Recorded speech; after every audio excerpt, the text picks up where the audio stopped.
Hey Joe, it's me again. One of the things I alluded to in the intro there was talking about cyber services and kind of what they should look like. So, in today's world, if somebody's selling you SentinelOne or Huntress, which are kind of like the main, I guess, big players out there, I mean, there's Blackpoint and the other ones as well. But if what you're paying for cybersecurity services is just them to basically monitor EDR software, what I would honestly tell you is just do it yourself. A company like Huntress, you can actually use their SOC, and they will call you, text you, or alert you of anything that is really going on. Same thing for SentinelOne as well.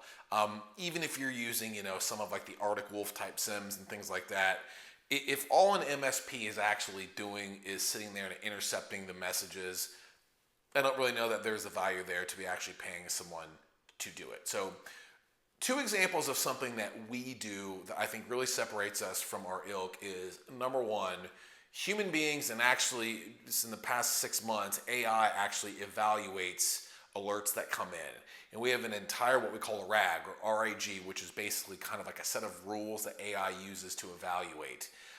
More or less like a mapping of how I want things handled to quickly act on alerts that come in based on what we would do.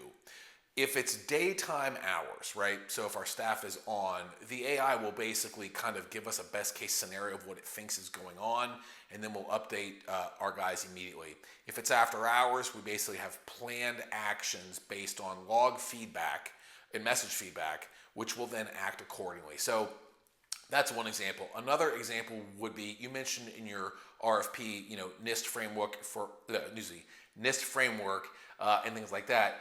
Well, it's one thing to align you with a framework, but it's quite another thing to be able to enforce that framework.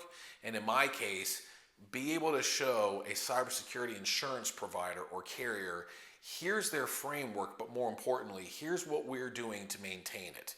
So I can't tell you how many times I've gone somewhere on a prospect call and somebody tells me that they're NIST 800 and I go to look and they're not even close. It's something as simple as their third-party applications aren't being patched. So what I would tell you is, as you evaluate the cybersecurity side of your MSP, they should be able to tell you, this is how we align with frameworks. Number two, here are some real-life stories and client examples where we have removed threats. So if you're dealing with an MSP that says they've never had a client that's had a security incident, run. We've all had them.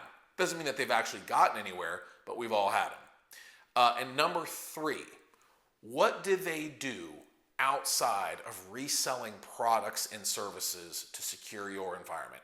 So I would ask those three questions as you evaluate your firms, specifically as it relates to cyber security. Now, I could go on and on about this as far as what we do, but my goal here is just to educate you. And if you are interested in talking further, great, and I'll be sure to do my best to not bore you with lots of information about that.